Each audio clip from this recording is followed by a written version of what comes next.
Okay, we have finally hit the beginning of the streaming wars with Apple Plus premiering this past Friday, and their big show is the morning show. They have a lot weighing on this. The amount of money they put into this was only about 25 million short of the amount of money put into the last Avengers movie, which is absolutely crazy. You got a lot of big names here with Jennifer Aniston, Reese Witherspoon, and Steve Carell. So you're paying for these big juggernauts here. You want this show to do good. It's the leader on your new streaming service. That's also very fishy of a streaming service because you're paying $5 a month and you're only getting 9 shows and a documentary, so those shows better be damn good. And unfortunately, when the reviews originally came out for the 4 main Apple Plus shows in their slate, they were very mixed, and the morning show was one of those, so I kind of lowered my expectations a bit because I did really like the trailers, so I jumped into these first 3 episodes that were released to the public, and honestly, I was actually pretty impressed, and I was expecting less because of some of the mixed reviews critics are giving. And if you look at the audience review right now on IMDb, it's pretty high. It seems like it's received well by people. I think that the critics are a little unfair on this one. I think it has obviously a lot of hype to it, but there is stuff here that really works and stuff that really doesn't. And when a show is in its newest season, that is probably going to happen. But the stuff that works really works, and I think that's what kind of is selling me on this so far. But what is interesting here is that I feel like the first episode was not great. I thought that was actually way less quality than the next 2 episodes. I think where the show kind of struggles a bit is in Steve Carell's story here with Mitch. It's hard to judge by 3 episodes where exactly they're going with it, and it almost feels like a hindrance to the rest of the show. It almost feels like there's 2 shows in one show, where there's like the Steve Carell part, and then there's this whole storyline with the morning show with Reese and Jennifer Aniston. Now, where it really shines to me is when we have obviously Reese and Jennifer Aniston on the screen together. They're both bringing a lot into their roles, and you could see, I mean, you can compare to any roles they've done before, and I've never seen them bring this much. Like, this is intense, and I think a reason for that as well is kind of like with Reese and Big Little Lies, when you're executive producing a show, which Jennifer and Reese are doing here, you feel more attached to it, and this has got to do good, and you have all this money paid towards you, and again, Apple's giving you pressure, so under those circumstances, they do a really good job. It's a treat to watch them on the screen, and I think with a show like this, you don't have a really low bottom for it. It can't go to terrible territory when you have these actors in it. It just can't. They're so fun to watch, and they really are just perfectly casted, except, in my opinion right now, Steve Carell, which we can kind of judge as it goes on and maybe see where they actually want this character to go, but as of right now, it's hard to have such a likable face be this guy who is kind of this villain in a way. But it seems like they're painting it at a different angle, so we kind of have to see where it goes. So maybe I'll bite my words on that and actually appreciate Steve Carell in it. But it's tough for me. I think Steve Carell's a really good actor, but he's got Michael Scott still all over him when I see him just shouting and I want to laugh, and it kind of takes me out of it. And that's not his fault, but when you play such an iconic role, it can kind of live with you. And that's where I think sometimes Steve Carell is actually better in drama when he's in some serious makeup or costume because it keeps me away from Michael Scott, but that's just my personal bias there. But a big problem I've had with these first 3 episodes that stuck out to me was how bad the actual score is. And I'm not talking about the songs they choose to play that are already famous songs. I'm talking about just the show score. I think there's this constant Pink Panther type music you hear, and you see it a lot in Steve Carell's scenes. There's like a boom, boom, boom, boom, and it's like this big mystery thing going on. And you're like, what? This doesn't fit the tone of the show at all.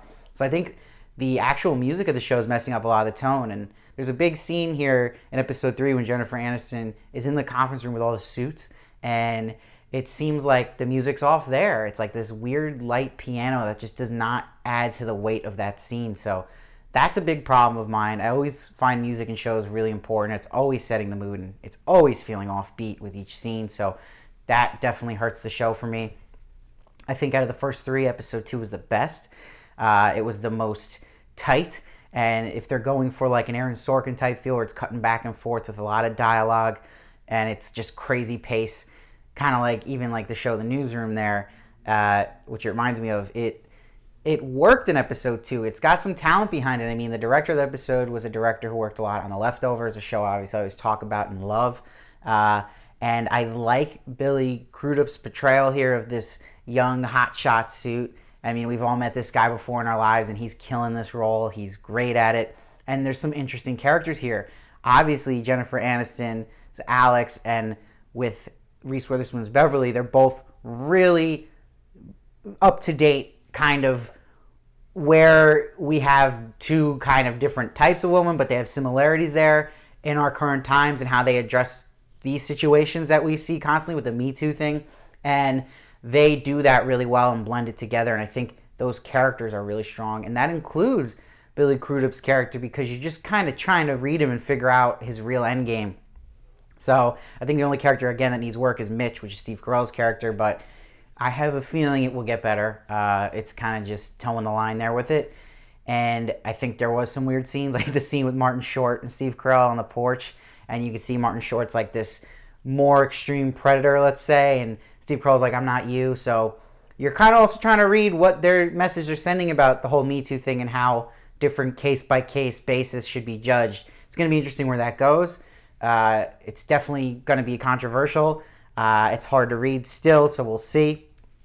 But I really appreciate a lot of the behind the scenes already, the stabbing in the back and plans they have, and just hearing Billy Crudup's character talk about how, he's actually kissing up to Alex recently, and then he likes that she put Beverly as her co-host, but he's still got the back of his head to get rid of Alex when her contract's up. So, and you see Alex fighting these men at the top, and it's very timely, and it's very self-aware to the show, which I appreciate. It doesn't feel like the low-quality shows I saw on CBS All Access when that first came out. I was happy to see at least it wasn't that, and that there is some strength there. It's nowhere near a tone of an HBO show and excellent quality like that, but for a debut for Apple Plus, it's pretty good. I mean, I was satisfied. I think episode 3 was really good. Again, I had that weird scene with Martin Short I wasn't crazy about, but it's setting the floor well, and it's keeping me interested, which is the most important part. Having said that, I really think this is a niche show, with having Aniston and Reese Witherspoon be things that just draw people in, most audiences. The actual topic in the show is very inside the industry, so you got to kind of be really into that. And for me, someone who works in it, I see this kind of stuff, in my history of just being in media, and you are so impressed watching it if you've been in those shoes, how accurate it is and how with the times it is. And if you're interested in that stuff, I think it's a great way of showing you that and what really goes on and how complicated these things are we see that are tweeted about, and what really goes on and how it affects everybody. So I think that part of the show has been accomplished well so far. And I really, again, love these two leads and the two characters in Beverly and Alex. So for me, I am giving this show so far as a whole group of the 3 episodes, having thought the premiere was weak, a second episode was great, and the third one was okay, bring it to like an 8.3, but I think there's a lot of upside here. We'll see where it goes, but I have a good feeling about it. Is it worth getting Apple Plus if you don't have it? Do the 7-week trial. See how you like this show. If you don't like it, cancel. But I think it's worth it. I think you will like it. So if you have watched the show, let me know what you thought of it down below. I'd love to hear your thoughts on any of the episodes that came out. And please subscribe. I'll review every episode of The Morning Show. It will be weekly now on Fridays. The episode comes out. I'll be doing more in-depth review for episode by episode. I'm also doing his Dark Materials and Watchmen at the moment. So make sure to check out all those reviews and subscribe. And please follow me at Steve Varley1 on Twitter and Instagram for more of me. And I'll see you next time.